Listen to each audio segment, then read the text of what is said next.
Erev Tov Lekulam. Ouah. Alors, Bruchim Hashavim. Bienvenue à tous ceux qui reviennent de vacances, tous ceux qui ne sont pas partis en vacances, ceux qui aimeraient partir en vacances, ceux qui partiront en vacances. Bekitsour, ça y est, Ben Azmanim est terminé. Elul commence, donc on revient dans notre étude de la Torah, ça y est, c'était bien 5 minutes les vacances, mais maintenant, il faut bosser.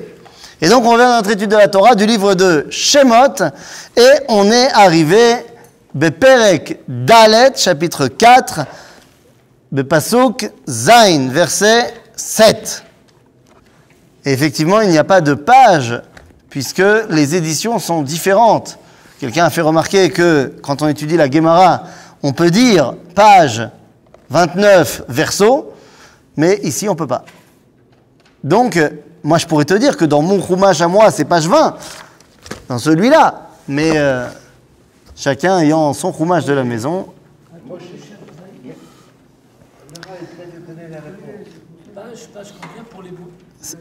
Pour les gens qui ont un livre comme ça, c'est page 20. Ok? Donc, on est toujours dans la discussion entre Ribono Shel Olam et Moshe pour l'envoi de Moshe en tant que Goël Israël. Et Moshe, il veut pas.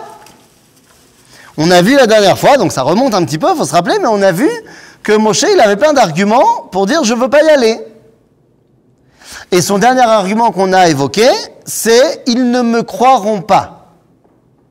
Ils ne me croiront pas et ils diront c'est pas possible que Dieu se soit dévoilé à quelqu'un comme toi. Et on a expliqué qu'est-ce que ça veut dire ils ne me croiront pas. Ça veut dire quoi? Quelqu'un qui n'est pas du Beth Midrash, qui n'est pas religieux, qui n'est pas quelqu'un qui est baigné dans la tradition d'Israël. Eh oui, il faut s'imaginer Moshe. Moshe, il vient avec un accent égyptien, voire midianite. Il est habillé à l'européenne égyptienne. Il n'a pas étudié au Beth Midrash. Et donc, il dit, ça ne marchera pas. Dieu lui dit, mets ta main dans ta veste, et quand elle ressort, elle est metzorat kashaleg, plein de lèpre. Or, on a vu la dernière fois que ça, c'est le signe qu'on a dit du Lashon Hara. On avait expliqué ce que nous explique le Natsif de Vologine, que Moshe a fait du Lashon Hara à l'Israël en disant, ils ne me croiront pas. Car on ne peut pas dire du peuple juif que lorsqu'arrive la Géoula, il ne la reconnaît pas et il dit non, ça aurait dû venir autrement. Am Israël, il n'est pas chutzpan à ce point-là. Que quand la Géoula, elle arrive, il dit moi, j'aurais préféré que ce soit autrement. Dieu, il a dit c'est comme ça. Par Zoom, par exemple. Quoi, la Géoula par Zoom? C'est plus reposant. Ah non, la Géoula par Zoom, c'est saoulant. Non, parce que la Géoula par Zoom, ça aurait été compliqué de signer la déclaration d'indépendance par Zoom. Tu comprends? Mais grâce à Dieu, il n'y avait pas Zoom à l'époque. Grâce à Dieu, il y a Zoom aujourd'hui. Mais à l'époque, il n'y avait pas Zoom. C'est-à-dire, Kitsour, comment est-ce qu'on avance maintenant? Ça y est, il est convaincu, Moshe. Il va y aller, c'est sûr. Non. Iné. Oui. Pas encore. Pour l'instant, il n'y a pas encore Aaron dans l'histoire. Ok? Alors justement, venez, maintenant, on rentre dans le texte. Donc on est parti. Verset Zain. Bon,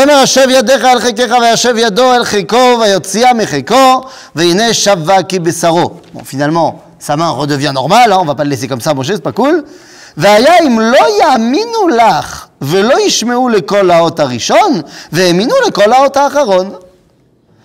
si jamais il ne devait pas écouter et que le Hot Harishon, c'est quoi le Hot Harishon? C'est quoi? C'est ça le premier? C'est quoi le premier signe? Oui, c'est quoi le Hot Harishon? Ah, le nom de Dieu? Non? Non? Le bâton qui devient serpent? Là, il dit, je t'ai donné des signes. Si jamais tu dis qu'ils ne vont pas m'écouter, donc tu as dit ce que tu as dit, ils ne t'ont pas écouté. Tu leur as fait le premier signe. Ils n'ont pas écouté le deuxième signe. Mais on n'a pas parlé du premier signe. On n'a pas du tout expliqué ce qu'il voulait dire. Et on est passé directement sur le deuxième. Donc il est temps de parler du premier, parce que c'est quand même le plus connu. Le coup du bâton changé en serpent. Mazé. Dama.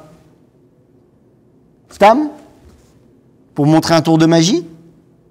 Alors pourquoi est-ce qu'il n'a pas demandé de lancer son bâton et il allait se transformer en fleur? Ça, c'est beau aussi.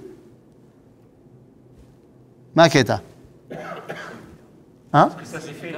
Bien sûr, c'est la signification. C'est quoi la signification? C'est quoi? Ça s'est fait avec l'amandier, donc on fait autre chose. Ça s'est vu avec l'amandier plus tard. Oui, mais évidemment. Et n'a rien à mettre. Et quand... Non mais, tu as raison. Et quand on verra ça avec l'amandier, la première question qu'on va devoir se poser, c'est pourquoi un amandier? Absolument. Mais ça, la réponse, on l'a. Mais d'accord, non mais tu comprends que c'est pas, oh bah tiens, c'est un amandier, bah c'est joli, pourquoi pas? C'est vadaï qu'il y a un truc. C'est quand la Kadosh Baruch Hu, il envoie la névoie, à Yirmiyahu, à Jérémie, et qui lui dit, Ma ata roé. Qu'est-ce qu'il répond? Makel shaked ani roé. Je vois un bâton d'amandier. Et qu'est-ce qu'il répond? Dieu? Et tav talirot. Ah bah t'as bien vu. C'est que tu vois un bâton, c'était évident. Mais tu as réussi à voir qu'il s'agissait d'un amandier et c'est de ça qu'on parle. Qui choquait Dani al-Devari la soto. Donc, évidemment qu'il y a une signification. La question c'est quoi la signification?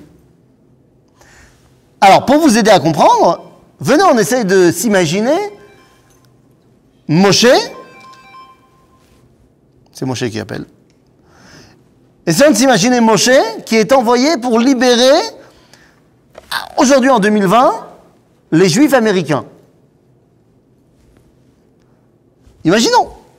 Eh bien, le hôte qui sera donné, c'est que le bâton de Moshe va se transformer en aigle. En aigle. Ben voilà. En aigle ou bien alors en Bible. Ah, en Bible avec une grande croix dessus? Non? En aigle. Parce que l'aigle, c'est le symbole des États-Unis. Et donc, hein? Eh bien, le serpent, c'est le symbole de l'Égypte. Ben, vadaï. Alors d'abord, Barour, que tu as vu plein de films et plein de séries sur les Égyptiens, et tu sais qu'ils ont tous un serpent là où il y a les tefilines. D'ailleurs, pas que là, mais ils ont là aussi. T'as Simlev, que le serpent égyptien, il est bimkom atfilin, gam shel yad et gam shel rosh. Et ça veut dire quelque chose, mais ça on en parlera dès qu'on arrivera à la paracha des tefilines dans la paracha de Bo. Mais évidemment que le serpent, et c'est une des dénominations de l'Égypte dans les prophètes. Je pensais que le serpent, c'était un rapport avec Adam et Eva. Bien sûr que ça a un rapport aussi avec Adam et Chava. C'est-à-dire que celui qui est l'héritier du Nachash de Bereshit, c'est l'Égypte.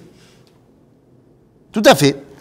Et donc, lorsqu'on va te dire que, dans les prophètes, que l'Égypte, c'est à Tanin Agadol, à Rovetz Betoch Yeorcha, un serpent.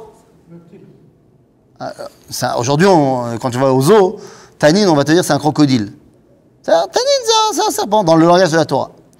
Bekitsour, lorsque, ici, on va transformer un bâton en serpent, c'est pour montrer, et que, c'est pas seulement qu'il le transforme en serpent, c'est qu'ensuite il l'attrape, et il redevient bâton. C'est-à-dire que Moshe montre qu'il a une domination sur l'Égypte.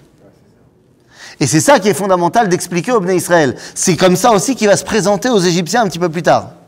Oui, mais alors je ne sais pas si c'est dans le film, Ah, mais on voyait les magiciens de Pharaon qui transformaient leur bâton en serpent. c'est pas dans le film. C'est dans le film aussi, mais c'est dans le texte d'abord. Mais on l'a pas encore lu, donc je sais pas encore. Ouais, c'est spoiler. Ok? Bekitsour, donc Dieu dit à Moshe, s'il n'écoute pas le Kol HaOtarishon, qui montre que tu es capable de rivaliser avec l'Égypte, le Kol HaAcharon, qui montre que tu es Mibnei Israël. Parce que le deuxième signe, on a dit que c'est le Lashon Hara. Or, Lashon Hara, c'est Medin Shelanu. Donc ça montre que tu viens pas seulement au nom de l'Égypte, mais que tu viens également au nom du peuple juif. Et donc, Vayim lo ya'aminu gam lishnei haotot haeleh, velo yishmon lekol echad velakachta mimeimei hayeor veshafachta hayabasha, vahayu hamayim asher tikach min hayeor, vahayu ledam bayabashet. Si jamais, même le deuxième, il ne l'écoute pas, alors tu as un troisième joker. C'est quoi le troisième joker? Makat Dam. Lo bidiouk. Lo bidiouk. Makat dam, ça va être un autre truc qui va être fait pour les Égyptiens. Là, on ne parle pas de convaincre les Égyptiens. On parle de convaincre les Hébreux. Et là, il s'agit d'autre chose. Il ne s'agit pas de transformer simplement l'eau du fleuve. Regardez bien comment c'est marqué. Il y a marqué, hein? Pas la Mila, non? Non, attends, 2 secondes, regarde ce qui est marqué. Velo yishmon le kolecha vela karta mimeme ayeor. Tu prendras des eaux du fleuve, donc dans une gourde, dans une bassine, ce que tu veux. Veshafarta ayabasha, vayu amaim asher tikach min ayeor, vayu ledam bayabashet. C'est pas qu'il a transformé le fleuve en sang. C'est qu'il y a une partie de l'eau qu'il a pris, qu'il a transformée en sang. Mazé. C'est mazé. Alors, comme tu dis, qui c'est qui a dit, j'étais occupé à un truc, qui c'est qui a parlé de la Brit Mila? Moi. Ah, c'est toi qui a parlé. Donc, tu as tout à fait raison. C'est-à-dire que, quand on fait une Brit Mila, qu'est-ce qu'on dit? Va'omar lach bedamay chaim. Va'omar lach bedamay chaim. C'est-à-dire que par ces sangs-là, je vis. Qu'est-ce qui te fait vivre normalement? Zemaim. En maim et la Torah.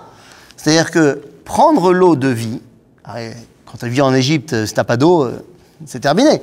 Tu vas prendre cette eau-là et tu vas montrer à tout le monde que la vitalité pour le peuple d'Israël, c'est en fait ce qui les rattache à leur identité d'Israël. Or, pour l'instant, qu'est-ce qui les rattache à leur identité d'Israël? Brit Mila. Ils n'ont pas encore reçu la Torah. La seule chose qu'ils ont, c'est Brit Mila. Le sang aussi, c'est la vie. Et le sang, pardon? Le sang aussi, c'est la vie. C'est-à-dire que le sang, le sang, qu'est-ce que ça représente au niveau de son allégorie, si tu veux? Eh bien, pour nous, le seul sang qui nous rattache à Dieu, à cette époque-là, c'est Brit Mila. On n'a pas encore reçu d'autres trucs. Ok?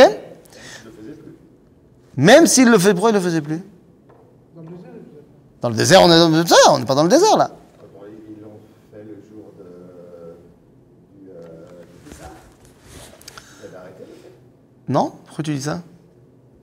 Le jour de Pessah, Moshe, il dit « Kol harel lo yochal bo ». Il précise que celui qui n'est pas Brit Milé, il ne peut pas manger. Et à qui il dit ça? Au Erev Rav, qui eux n'ont pas de Brit Mila. Mais les Bnei Israël, eux, ils sont Brit Milé. Ok? Mais le Erev Rav, il ne doit pas devenir juif, il doit rester. Attends, Erev Rav, je ne sais même pas qui c'est. Gestam me dit un mot que je ne connais pas. Atlat. J'ai rebondi sur le. C'est ça, c'est ma faute. Ça a l'air. Oui? Sur la deuxième, Oui. le deuxième hôte, Oui? tu as dit, quelque chose que tu as rajouté, que Oui. c'était le symbole du peuple juif. En la shonara la goïm. Si on a dit que la main dans la veste qui sort et qui est Mesorat Kachaleg, que la lèpre c'est le symbole de la shonara, en la shonara chez la goïm. C'est-à-dire quand tu C'est à la goïm. il n'y a pas, ça ne s'appelle pas du lachonara quand je parle sur les goïm. C'est pas bien, je dis pas qu'on a le droit de le faire. Ça, on n'a pas le droit de le faire, mais ça s'appelle pas lachonara. Techniquement, en lachonara la goïm. Donc le fait qu'on te parle d'un truc de lachonara, c'est pour te rattacher directement et uniquement à nous. J'avais interprété que c'était pour dire à Moshe qu'il avait fait de la shonara. Nachon, c'est pour que le hôte, ça veut dire ou Michelanu. Tu comprends? Le premier hôte, il montre qu'il est plus du côté égyptien. Le deuxième, il montre qu'il est du côté de Michelanu. Et on a besoin de cette dualité comme on avait expliqué. Kitsour, oui. Mais pourtant, il n'a pas dit avec ton bateau, avec ta main, n'importe, un geste quelconque, vers le fleuve, et tu lui dis, se transformera en sang. Pourquoi cet intermédiaire, ce passage? C'est-à-dire? Passage par la main. Parce qu'on ne veut pas. Tu parles de quoi? Du deuxième hôte? Oui. Le coup de la main qui se. Je parle pas de la... Alors tu parles de quoi? Tu parles de quand il prend de l'eau, qui va la verser. Il prend, voilà, le geste c'est ça. Je prends de ma main de Ouais. l'eau, Mais sur le réservoir. tu demandes pourquoi est-ce qu'il ne fait pas directement sur le fleuve? Ensuite, je verse cette eau sur Nachon. la terre, Non. et l'eau va se transformer en sang. Nachon. Mais pourquoi ce passage? Parce qu'on n'est pas encore en train de s'attaquer au fleuve. C'est pas encore le but. Pour l'instant, le but, c'est simplement l'eau en tant qu'eau, pas en tant que yéhor. Ça viendra dans les diplés, Parashat Vayera. Ok? Alors une fois qu'on est là, bon bah on est bon. Donc ils ne s'attaquent pas aux Égyptiens. Pas encore. Là on est juste en train d'essayer de le faire accepter au Bnei Israël. Signe de reconnaissance. C'est tout. Mais le deuxième signe était présenté comme Ot Acharon. Non. Et après Ot Acharon, il y a un troisième. Parce que Dieu il est juif, qu'est-ce que tu veux que je te dise? Je sais pas. Bah, tu mets ça Ot Acharon. D'accord, יש האות הראשון והאות האחרון. Et s'ils ne comprennent pas les deux là, alors tu vas leur dire un truc qu'ils vont forcément comprendre. C'est pas un signe l'autre. C'est Michelanu. Ok? Bekitsur, Vayomer Moshe El Hashem. Maintenant, il ne devrait plus avoir de réticence. C'est sûr que ça va marcher. Et Moshe, il veut toujours pas y aller. Vayomer Moshe El Hashem, Bi Adonai, Lo ish devarim anochi, Gam mitmol, Gam mishilshom, Gam me'az dabercha el avadecha, Ki kevad pe u kevad lashon anochi. C'est quoi son problème? Il dit qu'il a un problème. D'élocution. Il ne peut pas parler. Lo ish devarim anochi. אני לא יודע, אני מכיר ספר qui dit אלה הדברים אשר דיבר משה. Tu dis il va devenir un ish devarim. Il va apprendre à parler. Pendant 40 ans, il a dirigé déjà. Donc. C'est barou. Non, vous comprenez bien que le coup du il bégaye, ça marche pas. Ça marche pas. Pourquoi ça marche pas? Parce que Chazal nous dit que de toute façon, quand il est arrivé au buisson, il n'ire pas. Il a pas de moum. Il fait ce qu'il veut. T'imagines quand même pas que Moshe Rabbeinu qui rentre dans le Mishkan, il est Baal Moum. Tu peux pas rentrer et te servir dans le Mishkan quand t'es Baal Moum. Donc Moshe, c'est pas son problème le bégaiement. Anima, Nilo Ishtvarim. Jusqu'à présent, effectivement, qu'est-ce que j'ai été? Ish Maaseh. Maaseh. Anilo Ishtvarim. C'est Bemet Nachon. Excusez-moi. Oui. J'ai pas saisi les mots. Hein, donc, Ish Devarim, un homme de parole. C'est pas moi ça. Quand j'étais prince d'Égypte, j'ai pas fait des grands discours, j'ai agi. Quand j'étais berger chez Yitro, j'ai pas fait des grands discours, j'ai agi. Lo ish devarim anochi. C'est pas de maintenant. Gam itmol, gam mishilshom. Gam me'az dabercha lavadecha, ki kvad pe ou kvad lashon anochi. C'est pas plutôt le fait de... bon, c'est vrai qu'il faut savoir parler aux gens, Non. il faut être orateur, mais également parler leur langage. Bidiouk. Kvad pe, Le langage de la plèbe. kvad pe, ve kvad lashon. C'est-à-dire, j'ai un problème dans la bouche et dans la langue. C'est-à-dire, ma chez chitzoni et ma chez pnimi. Je ne parle pas leur langage. Et c'est vrai. J'ai jamais appris leur culture, j'ai jamais appris leur état d'esprit. Je ne connais pas. Ils ne connaissent pas le verlan. Il a été élevé par sa mère. Jusqu'à quel âge? 3 ans. Un enfant, il comprend. Non, t'as pas compris. Bien sûr qu'ils parlent l'hébreu. C'est pas ça le problème. Il y a parlé et il y a parlé. Tu comprends? Prends un guide dans mon autre activité qui a énormément diminué pendant le corona. Dans mon activité de guide. Alors, il y a plein de guides israéliens qui ont appris une autre langue. Ils ont appris l'anglais, ils ont appris l'italien, ils ont appris le français, machin. Quand arrive un touriste, il va leur parler en français avec l'accent israélien, ça passe. Mais il ne pourra pas véritablement lui parler. Parce qu'il ne s'agit pas seulement d'avoir les mots et le vocabulaire. C'est tout un état d'esprit, c'est des jeux de mots, c'est une façon de parler que le français qui a fait son alia, lui, il saura. Et c'est vrai dans toutes les langues. Tu comprends? Donc c'est une ambiance. Il l'a pas, Moshe, il le dit. Yomer Hashem elav, mi sam pe la'adam, o mi yasu milem, o cheresh, o pikeach, o iver, alo anochi, Hashem. C'est Dieu, il répond pas au problème. Il lui dit, c'est moi qui donne la parole à tout le monde. C'est moi qui fais en sorte que les gens y parlent. C'est moi qui donne aussi l'ouïe à ceux qui sont sourds. C'est moi qui donne la vue. Mais c'est pas ce que j'ai dit. Oui, mais il lui apprend qui il est. C'est-à-dire qu'à Kadosh Baruch Hu, qu'est-ce qu'il lui dit? Il lui dit, Lo ish devarim, astiyeh ish devarim. C'est-à-dire, Nachon, t'as tzodek, tu n'es pas encore l'orateur que tu vas devenir. Mais tu vas le devenir. Lama, parce que moi je vais t'aider. Bon, bah alors là, vraiment, qu'est-ce que tu veux que je te dise? Ve'ata, lech. Ve'anochi, eye impicha, ve'oreticha asher tedaber. De toute façon, t'inquiète pas, c'est moi qui vais te dire quoi dire. Vayomer, bi Adonai, shlach na beyad tishlach. Il veut vraiment pas y aller. Il insiste vraiment. Il dit, s'il te plaît, envoie celui que tu as l'habitude d'envoyer. Rashi dit, Aaron. Envoie Aaron. Loani, je passe mon tour. Envoie Aaron. Lama envoie Aaron. Tiens, Aaron, lui, il est bon. Lui, c'est un Ishtvarim. Lui, il connaît bien le peuple juif. C'est un tzaddik. Il ressemble à un vrai rabbin. Shlachna bayad tishlach. Vous remarquerez qu'à chaque fois que Moshe il a refusé d'y aller, Dieu il lui a répondu gentiment. Et il lui a expliqué, t'inquiète pas. À cet argument-là, Vayicharaf Hashem be Moshe. Là, Dieu il s'est énervé contre Moshe. Pas parce qu'il a poussé le bouchon trop loin, parce qu'il a dit ce qu'il fallait pas dire. Moshe il a dit, écoute, ne m'envoie pas moi qui suis un homme politique, envoie un rabbin pour être le Goël Israël. Et là, Dieu il a dit, Oy vavoy. Manquerait plus que ça, que ce soit un religieux qui guide la Géoula. Pourquoi? Quel est le problème? Si jamais c'est un religieux, si jamais c'est un rabbin, Mahabaya. Et alors quoi, les religieux ils ne savent pas agir? Vaïcharaf Hashem be Moshe vayomer, Halo Aaron achicha alevi. Ton frère Aaron le lévite. C'est quoi le lévite? Le rabbin. Parce qu'il faut un politique aussi. Yadati, qui daber yedaber hu.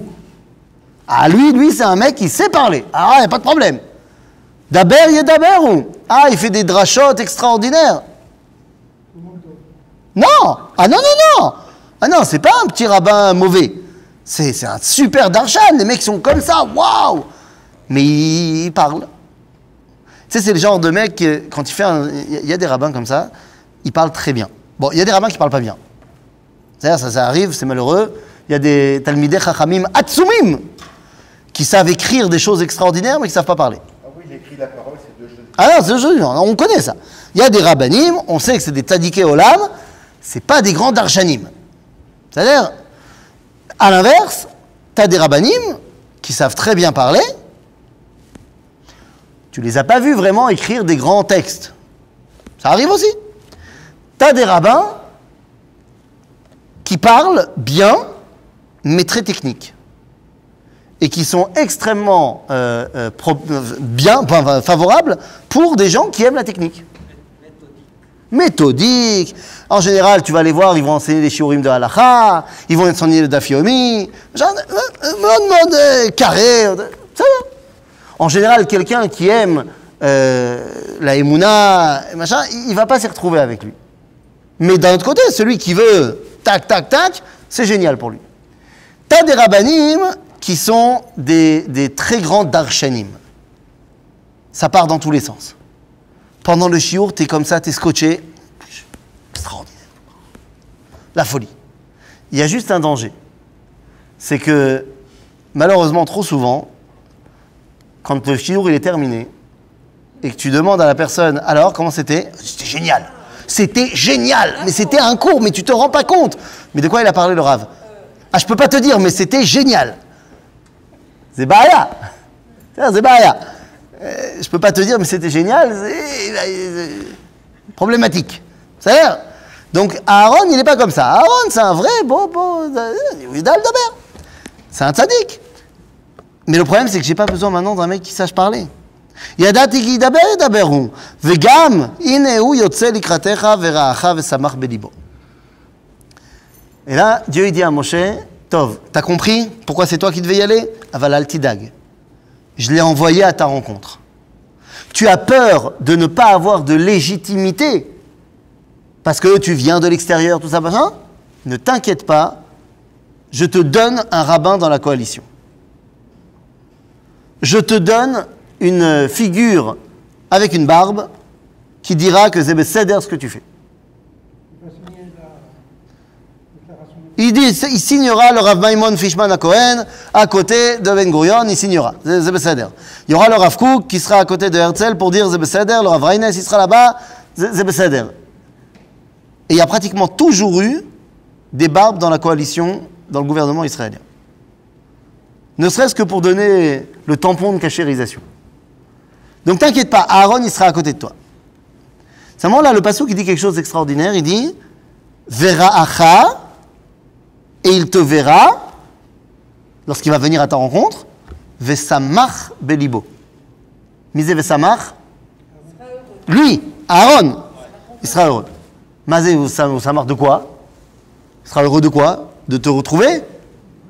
Non. De la délivrance. Non, il n'y a pas encore la délivrance. Quand il va arriver simplement, il n'y a pas encore.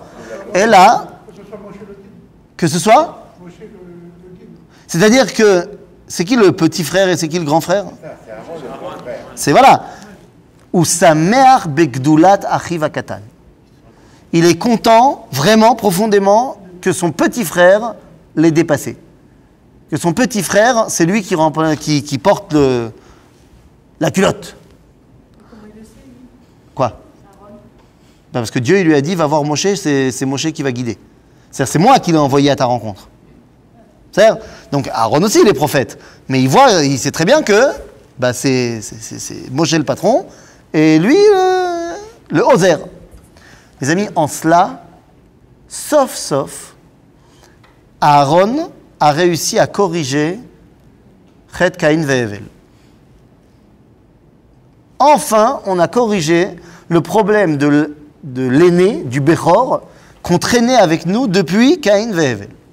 Il n'y avait pas eu avec les enfants de Yosef. Ça a commencé avec les enfants de Yosef.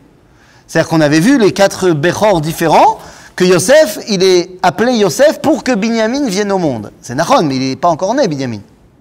Là, on parle de 2 frangins qui sont vivants tous les deux, qui auraient pu se disputer la place de leader, et l'aîné supporte, dans le bon sens, son petit frère. C'est une des raisons qui va faire que c'est Aaron qui deviendra le Kohen Agadol. Ok? Oui? Il avait un défaut. Qui? Quoi, Moshe? Aaron? Il avait un défaut dans la bouche. C'est peut-être pour ça qu'il ne pouvait pas être Kohen Gadol. Moshe? Oui. Ah non, c'est parce que Aaron, il mérite d'être Kohen Gadol. Parce que Aaron, il est d'abord les autres, et ensuite lui. Mais alors Moshe, après, c'est quoi son statut? Parce que là, on parle de rabbin, on parle d'homme politique. Après, une fois qu'il a arrivé le peuple et tout, ce sera quand même le tzaddik de la génération. Après, tu parles après sa mort ou Non, pendant toute la Torah, pendant tout le livre de Vaïkra, Bamidbar, c'est quoi son rôle? Meler. Ou Meler. Meler. le roi, C'est lui le chef politique du peuple juif. pas David le roi. Non, mais attends, mais David, il n'est pas né encore. Mais je sais, mais, Tu me demandes quel est le rôle de Moshe? ouais, mais c'est pas pareil, c'est pas le même rôle. Moshe, on ne peut pas le mettre dans une case. Nous dit le Rambam, par exemple, par rapport à la névoie de Moshe, qu'on appelle ça la névoie de Moshe parce qu'on n'a pas d'autre nom, on n'a pas d'autre mot pour parler de la névoie de Moshe. Mais la névoie de Moshe, elle n'a rien à voir avec la névoie des autres Névim. C'est juste qu'on n'a pas d'autre mot, donc on appelle ça névoie de Moshe. C'est autre chose. C'est-à-dire que Moshe, il est Adon HaNevi'im, Adon HaChachamim, il est à Kol. Maintenant, concrètement, techniquement, bien sûr qu'il était tzaddik, et bien sûr qu'il était rabbin, Moshe Rabbeinu, mais concrètement, techniquement, dans sa vie, bien qu'il nous ait enseigné la Torah, qu'il nous ait transmis Dvar Hashem, il était Melech Israël. Ok? טוב, ורעך ושמח בליבו, ודיברת אליו ושמת את הדברים בפיו, ואנוכי אהיה עם פיך ועם פיהו, והוריתי אתכם את אשר תעשון. Ne vous inquiétez pas, vous allez ensemble, et c'est moi qui vous dirai qu'est-ce qu'il faut faire. ודיבר הוא לך אל העם, והיה הוא יהיה לך לפה, ואתה תהיה לו, marquez quoi? לאלוהים. Ah ah. Là, il est marqué clairement que où yelecha l'épée, il sera ta bouche, mais toi, tu seras pour lui et pour tout le monde Elohim. Ça veut dire quoi? Ben, ça veut dire ce que ça veut dire. Quoi? Ça peut être le juge. C'est les avis. C'est un avis? Ah, pourquoi tu dis pas d'avis? L'autorité suprême. Parce qu'il porte la parole de Dieu. Moi, je sais pas. C'est vrai qu'on n'a pas le droit de faire ça, mais moi, on a dit que j'avais le droit. Je me rappelle que plus tard, dans le livre de Shemot, il y a un moment donné où Moshe, il va partir. Il va partir dans une montagne, comme ça, quelque temps. Et il va mettre du temps à rentrer.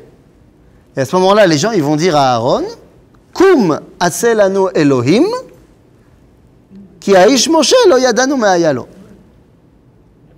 C'est-à-dire, puisqu'il n'y a plus Moshe, fais-nous un Elohim. Puisque Moshe était Elohim. Quoi? Moshe, il était Avodah Zara? Chas v'shalom. Qu'est-ce que Elohim? Tu as dit c'est un juge. Parce que les shoftim, ils sont appelés aussi Elohim. Elohim lo tekalel. Venasi be'amcha lo ta'or. Nous dit Chazal, mais Elohim lo tekalel, c'est les juges. Lama, pourquoi est-ce que les juges sont appelés Elohim? On ne peut pas ne pas faire directement le lien avec Bereshit bara Elohim et Hashem et Haaretz. Qu'est-ce que ça veut dire? Az Elohim, c'est un mukhlat. C'est ce qui est total. Ce qui est idéal dans la représentation du divin, Po. Ah, c'est qui? Po, qui représente Akadosh Baruch Hu, ben c'est Moshe. Ok? Donc c'est pour ça que Ata, ou yelecha lepe, Ata tielo, l'Elohim. En aucun cas, ça veut dire que Moshe devient une divinité. Il y en a d'autres qui ont été appelés comme ça. Quoi, Elohim? Je viens de dire, des juges. Ben oui, parce que les juges, ils doivent rendre la justice qui est la parole de Dieu. Ok? Mais en général, c'est plutôt l'inverse qui devrait se passer. C'est-à-dire? C'est Moshe qui devrait être rabbin et Aaron devrait être l'homme politique. Ce qui paraît logique. Ah, pas du tout. Si tu veux, bon, prends un exemple comme ça. Si tu veux stimuler une population, tu l'envoies à un homme politique qui connaît un petit peu tous les arcanes, tous les problèmes, la particularité. Si tu vois un religieux, bon, déjà, tu vas nécessairement diviser la population. Il y a une sorte de... je me présente en tant que tel, j'ai telle particularité, nécessairement, donc il y aura une distorsion. Et donc l'homme politique, c'est le propre de l'homme politique, c'est celui qui va au contact de la population, qui va lui expliquer un petit peu les différents choix de budgétaires, choix je sais pas, stratégiques, etc. Et l'homme religieux, il apporte sa patte, on va dire, spirituelle. Il est un petit peu au-dessus. Donc, voilà, l'inverse aurait été beaucoup plus logique. Alors, je vais te répondre en deux temps. Je ne suis pas d'accord avec toi pour deux raisons. La première, c'est que tu mélanges les notions actuelles du XXIe siècle avec leur véritable signification ancestrale. Quand tu parles du religieux, tu parles du spirituel, alors que dans la Torah, il n'est absolument pas question de cela. Lorsque je parle d'un rabbin, de Isha Torah, c'est Isha Kodesh. Ok? Maintenant, ce n'est pas que du spirituel. Ça, le Kodesh se trouve partout. Maintenant, quand tu parles d'un autre côté du politique, il y a une expression en français, on parle de faire de la politique politicienne. Aller serrer des mains, aller au contact des gens, c'est absolument absurde, c'est uniquement pour... Pourquoi? Pour le vote. Pour le vote. C'est-à-dire, il y a eu la manifestation, la semaine dernière, contre la chaîne, devant le bureau de la télévision là, à Jérusalem, grande manifestation, des milliers de personnes, pour arrêter, vous êtes encore des Français, donc vous n'êtes pas encore vraiment dedans, mais il y a un programme de télévision satirique qui s'appelle « Les Juifs arrivent » et qui se moque de tout ce qu'ils peuvent se moquer dans le peuple juif. Et il y a eu une grande manifestation la semaine dernière, machin. Je ne vais pas rentrer dans le débat de ce que j'en pense. La seule chose qui était absolument ridicule, c'était de voir des hommes politiques comme le député Smotrich prendre la parole et venir dire à quel point c'est terrible. C'est la 4e saison des Juifs viennent, ce qui veut dire que ça fait plusieurs années que c'est là et qu'ils se moquent. C'est pas, ils n'ont pas commencé à se moquer maintenant. Alors pourquoi est-ce que tout d'un coup, tu viens et tu dis quelque chose?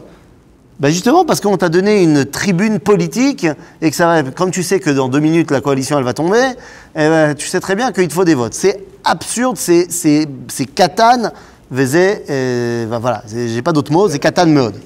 C'est de la politique politicienne, pas shoot.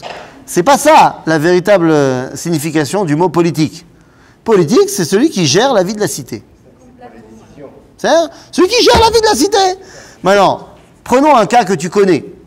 Il y a d'un côté un homme que tu connais bien, qui toute sa vie, je ne connais pas toute sa vie, mais on va dire 90% de sa vie, il l'a passé dans la Torah.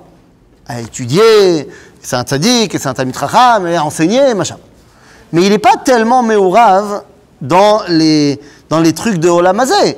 Il est beaucoup plus dans la Torah, Mais il a su s'entourer de gens qui sont meod ba'olam hazé, vegam be'olam haTorah. Je ne sais pas si tu connais, il y a un monsieur qui s'appelle le Rav Yehuda Ben Ishai. C'est pas lui le président de la communauté. C'est-à-dire pour la gestion de la communauté, en termes de technique, il a besoin de gens comme vous, qui sont des gens qui sont ba'olam hazé, veyodim erze oved, et comme ça, au contraire, on a besoin de lui pour être notre chef en termes de transmission de la Torah, transmission de la sagesse, et ainsi de suite. Donc, tu me mets un rabbin pour être celui qui va gérer les problèmes de changement d'ampoule et de celui qui n'a pas payé le VAD et de celui qui est truc et machin, oh, il va voy. Ça ne marchera pas. D'un autre côté, tu mets un businessman en tant que Darshan, je ne suis pas sûr que ça va faire des grands livrets Torah le Shabbat. Donc, on a besoin de ce izoun-là.